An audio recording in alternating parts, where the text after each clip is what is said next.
تخيل لو درع الأرض اتخرم، أشعة قاتلة من الشمس هتدخل مباشرة وتوصل لينا. ده مش فيلم خيال علمي، ده خطر اسمه ثقب الأوزون. الأرض حوالين منها غلاف جو بيحميها، ومن أهم طبقاته طبقة رفيعة جدا اسمها الأوزون. الطبقة دي بتشتغل زي درع طبيعي واقي للأرض، بتمنع الأشعة فوق البنفسجية القاتلة من الشمس إنها توصل لينا. لكن في السبعينات العلماء اكتشفوا إن الطبقة دي بدأت تتآكل، خصوصا فوق القطب الجنوبي، وظهر فيها ثقب.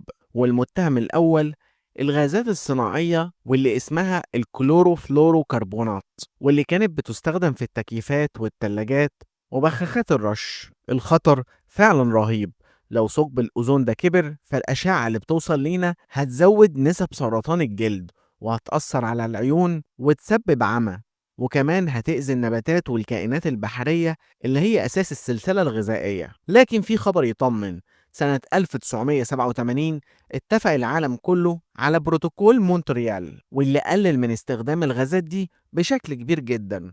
ومن وقتها العلماء لاحظوا ان طبقة الأوزون بدأت تلتئم تدريجيا. يعني بالرغم من اننا كنا على حافة كارثة، لكن التعاون العالمي أنقذ الكوكب من خطر كان ممكن يقلب حياتنا كلها. ولو عايز تعرف أكتر عن الكوارث اللي هددت الأرض وإزاي أنقذنا نفسنا منها، ما تنساش تعمل لايك وتشترك في القناة، علشان كل معلومة وحكاية تفتح لك باب جديد للفهم.